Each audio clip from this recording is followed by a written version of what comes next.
everyone, welcome to my lecture series. Hope all of you are well. Myself Rinki Bhowmik, Assistant Professor, JIS College of Engineering. This is my 6th lecture. Today we are going to discuss about magnetostatics. Some topics we are going to discuss. First, we will discuss today about Ampere's circuital law. Ampere's circuital law, first we will go through the statement. This law states that the line integral of H around any closed path is equal to the current enclosed by the path. Now let me explain this one. First of all, if we consider this pink one as a conductor, and if we consider a closed path around it. Now this is suppose A. This is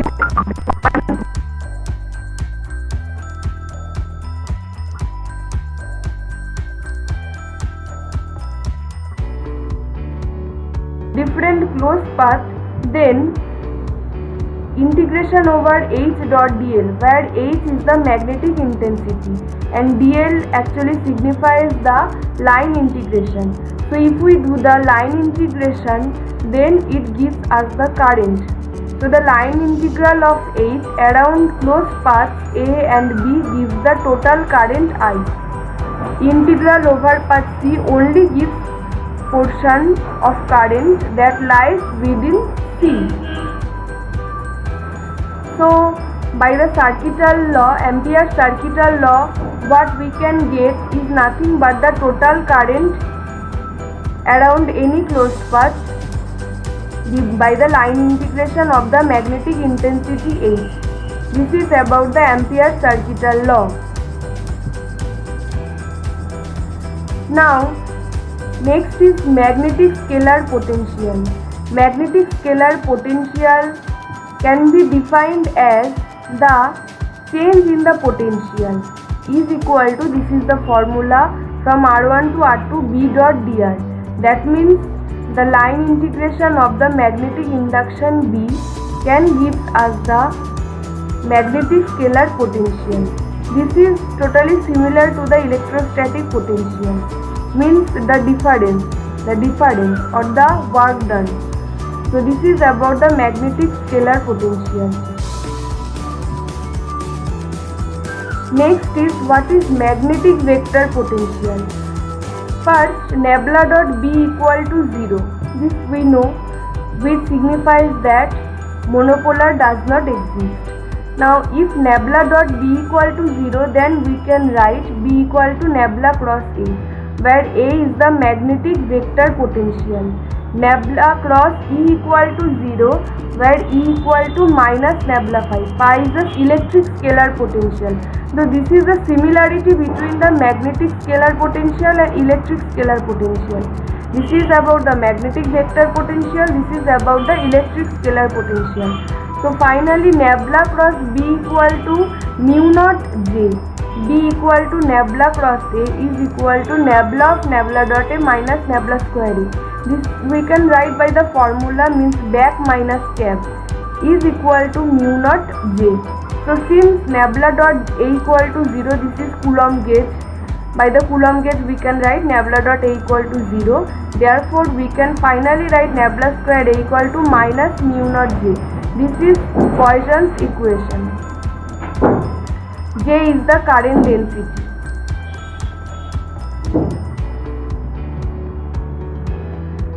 Now we will derive force due to magnetic field. Now what is the force due to a magnetic field? F equal to I into L cross B. This is simply the formula by a conductor.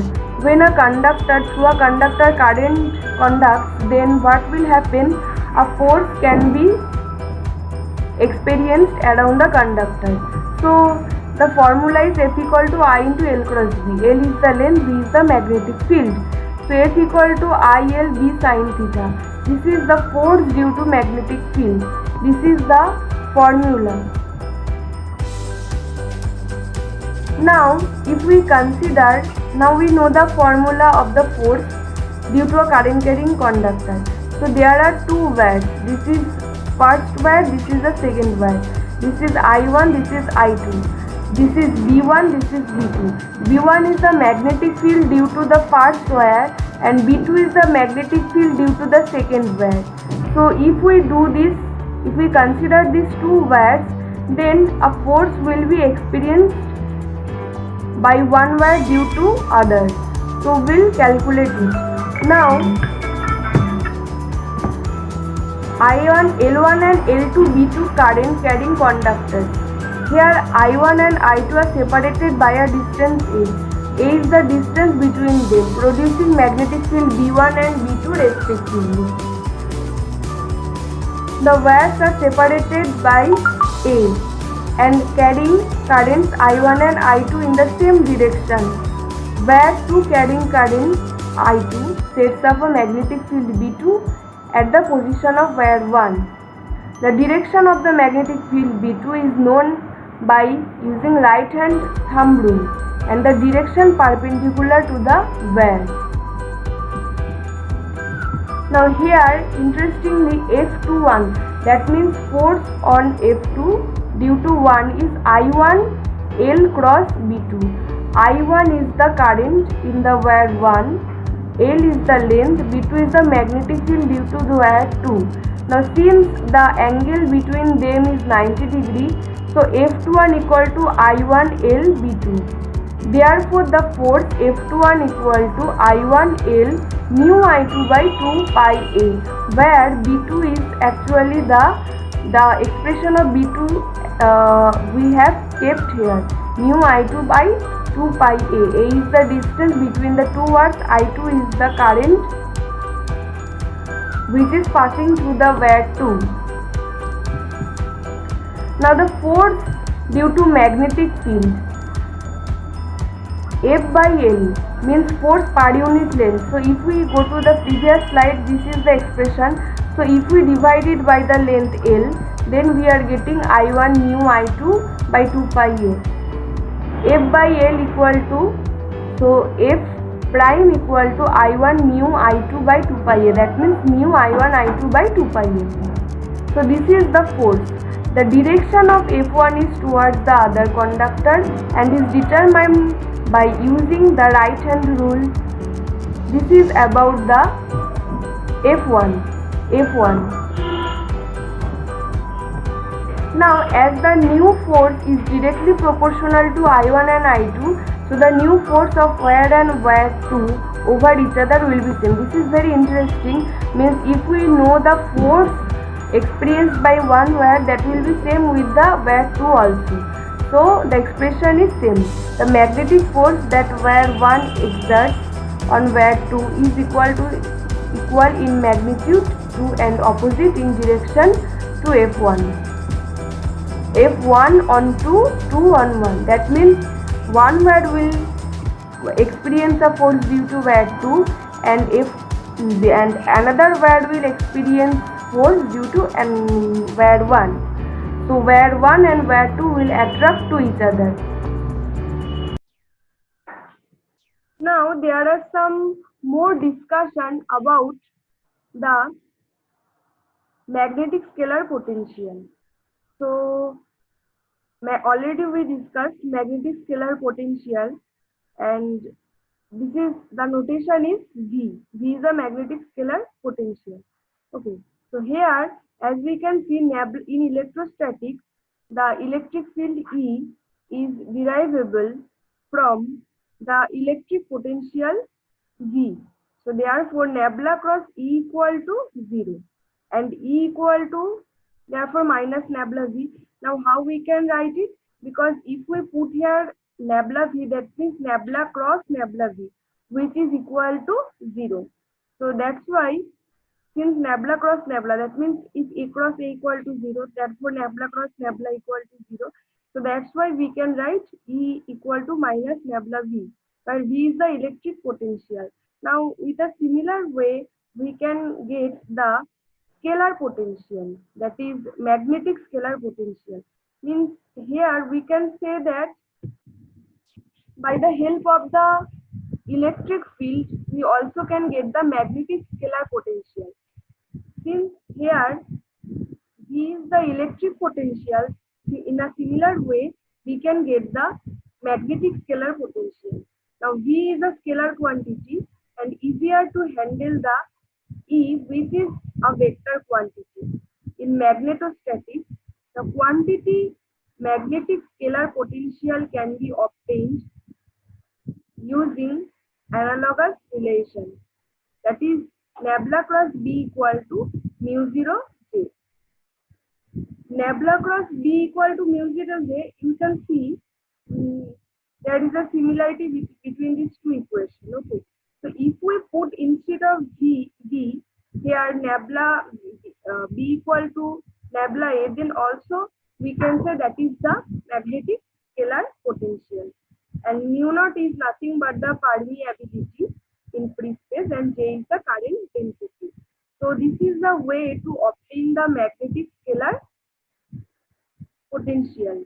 Means first we have to consider the electric field and then we are getting the electric potential, and with a similar way we can get the magnetic scalar potential. Here this is the expression of the magnetic vector quantity, that is A equal to mu naught I by 4 pi integration over dl by r. Now dl is the elementary length of any conductor. Okay, now if we do the integration over here, you see this is the total conductor and here we are considering an elementary length dl. So I is the current flowing through it, therefore A equal to mu naught I by 4 pi integration over dl by r. Similarly, here we can get in instead of I, but we can write J ds, where J is the current density and ds is the area. Now let me explain this one. Now see, J is the current density, that means current per unit area. So now if we multiply the total area with the current density, then we are getting the total current I. So I equal to, we can write J ds. So J ds into dl. dl is the elementary length and mu naught is the permeability in free space. So the magnetic vector potential can be defined like this. And this is the expression where we are considering a conductor and we have considered an elementary length of that conductor, and for that conductor if we consider I is the current flowing through it, therefore we can say that this is the distance r, therefore A equal to mu naught I by 4 pi integration over dl by r. So this is the expression of the magnetic vector potential. Now if we go to this expression, A equal to mu naught I, mu by I, mu naught I integration over J ds L by R. So here actually d cube r means obviously this is the volume, this gives us the volume. Now if we go to the previous slide, let me explain how we can write it. Here ds into dl. Now ds is nothing but the area and dl is the length. So if we multiply it over here, then we are getting the volume. So the volume we can write it as g cube into L. Now since this is the vector quantity, obviously it can have three components, jx, jx, jy and jz. So that is written in this slide.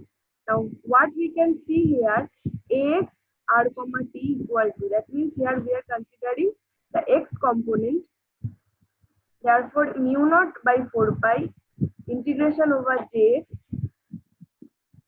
r prime comma t prime dq bar by r minus r prime. Here ay function of r comma t equal to mu naught by 4 pi integration over jy r prime t prime by r minus r prime dq bar prime and az function of r comma t equal to mu naught by 4 pi integration over jz r prime comma t prime by r minus r prime dq r prime.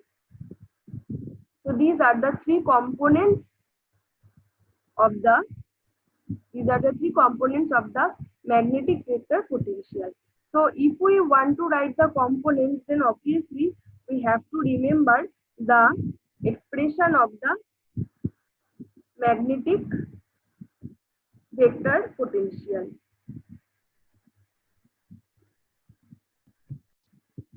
Now let me go to the next slide. Here is a summary of the magnetic scalar and vector potential. The first one is the scalar potential. It's clear to us. That is a function of r comma t is equal to mu naught by 4 pi j function of r comma t by r minus r prime d cube r prime, and phi function of r comma t is equal to 1 by 4 pi epsilon naught rho function of r prime comma t prime by r minus r prime d cube r prime. So let me explain what is J and what is rho. Rho and J both are the current density, but J is actually the current per unit area and rho is the current per unit volume. Okay, so this is volume charge density and this is charge density, means charge per unit area. So these two expression you have to remember.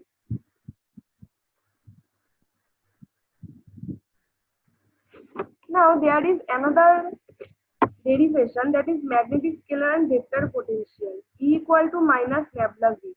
Now already we know that nabla cross E equal to 0. So therefore nabla cross nabla V equal to 0 we can write. From the similarity, what we can write, nabla dot nabla cross A equal to 0. And here nabla cross H equal to J. Nabla cross H equal to J, where J is the magnetic intensity and J is the current density. Now H equal to minus nabla d phi m. D phi m means magnetic scalar potential. In my previous slides already I said that actually the magnetic scalar and vector potential, these two concepts we can develop by getting the similarity with the electric potential. That is actually given here. Now where we can see that here nabla plus nabla V equal to 0 and here nabla plus nabla minus nabla Vm. Vm is the magnetic scalar potential and nabla dot nabla cross A equal to 0. Here Vm is the magnetic scalar potential. It is defined in the region that J equal to 0. Obviously initially J was not 0. Okay. But here we are considering J equal to 0. That means nabla dot nabla cross A equal to 0. Therefore nabla dot B equal to 0. That means what we are getting, that B equal to nabla cross A, where A is the magnetic vector potential. That means by these two equations, that is nabla cross nabla V equal to 0 and nabla dot nabla cross A equal to 0. By these two equations, we are getting the two concepts, that is magnetic scalar potential and magnetic vector potential. Magnetic scalar potential, here it is noted with Vm, though in my last slide also we can give the notation as phi, and magnetic vector potential is always there. This is constant. Okay, so this is the that we can get by the similarity. Though in my previous slide I already said that the scalar and vector potential, these two concepts we can develop by getting similarity with the electric vector potential or electric scalar potential. So that actually we have done in this slide. Now there are two parallel wires. Parallel wires means there are two wires. In the first wire, as we can see, the current is in the upward direction, and in the second wire the current is in the downward direction.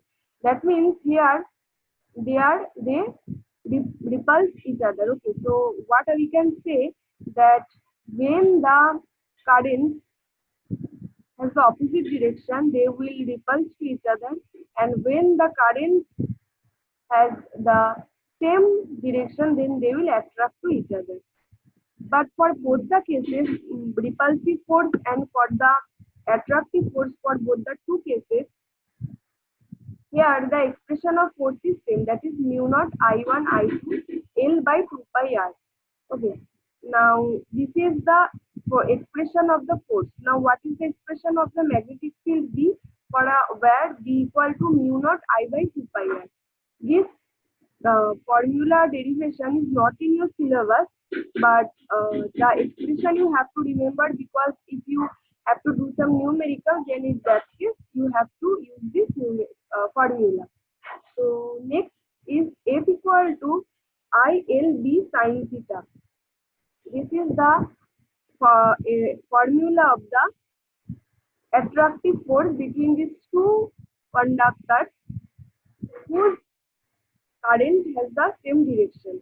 But if the current has the opposite direction, then the force is F equal to mu naught I1 I2 L by 2 pi r, where r is the distance between those two wires.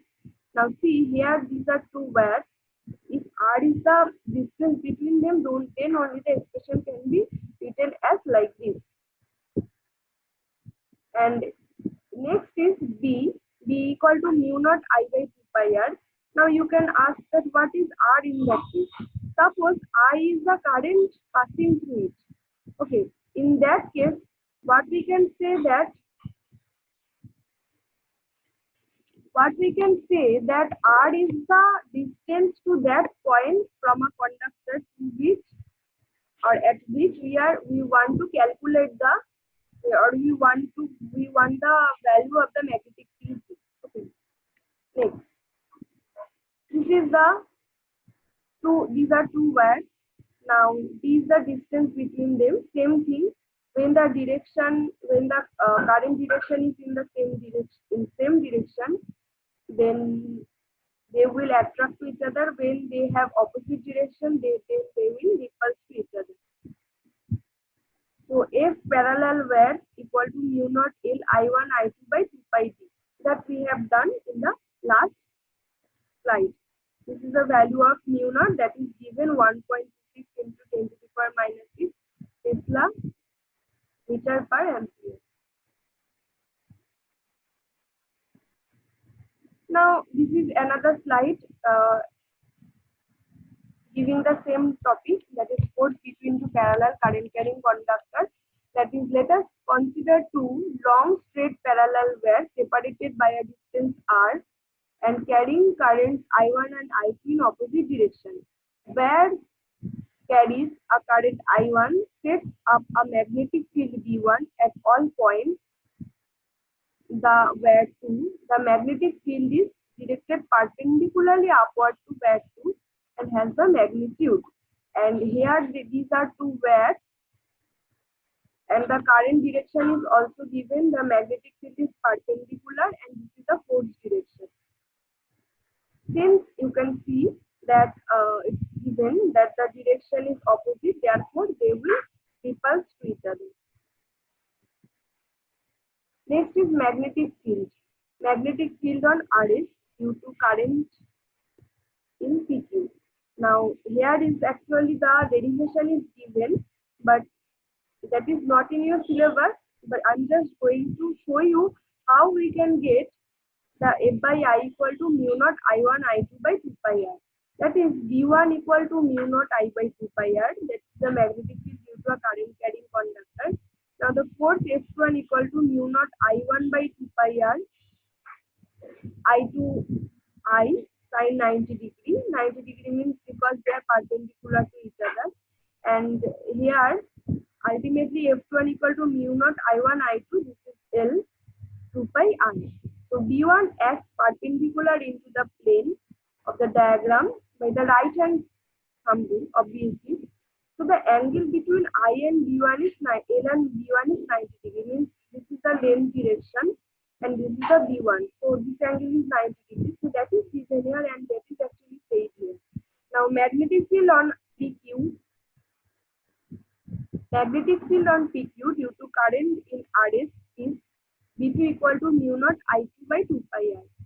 Force acting on PQ current, due to current I1, so it is F1 equal to mu naught I2 by 2 pi r I1 L sin 90 degree.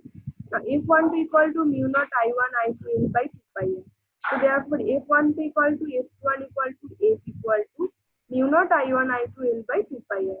So F by L equal to mu naught I1 I2 by 2 pi r. That is the force per unit length of the conductor. This is the expression. So if you want, you can practice also so that you can get the basic concept. Now let me show you a video by which the concept will be more clear to all of you.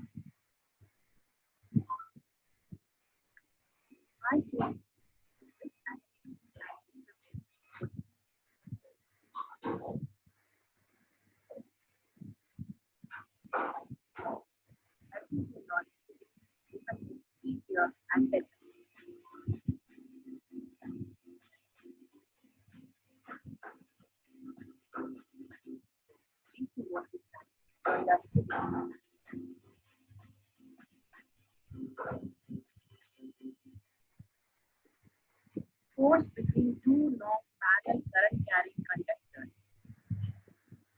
A, B, and CD are two straight, very long parallel conductors placed in air at a distance A. They carry currents I1 and I2 respectively. The magnetic induction due to current I1 and AB at a distance A is V1 is equal to mu naught I1 by 2 pi into A. This is equation 1. This magnetic field acts perpendicular to the plane of the paper as forward. The conductor CD with the current I2 is situated in this magnetic field. Hence, force on a segment of length L of CD due to magnetic field V1 is F is equal to V1 I2L. Substituting equation 1, F is equal to mu naught I1 I2L by 2 pi A. By Fleming's left-hand rule, F acts towards left.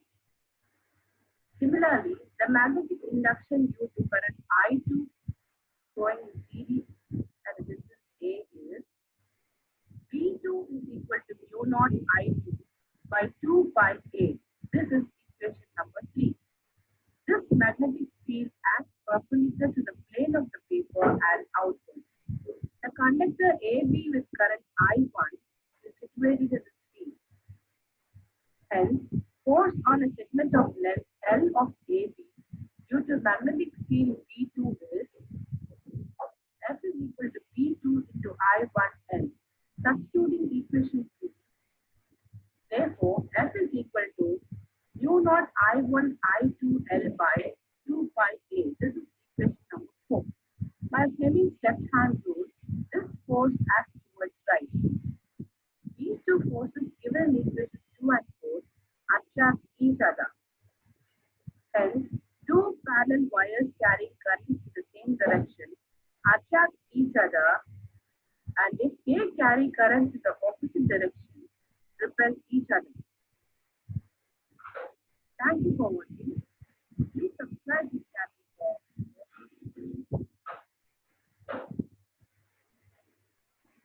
So thank you for today, and if you have any question,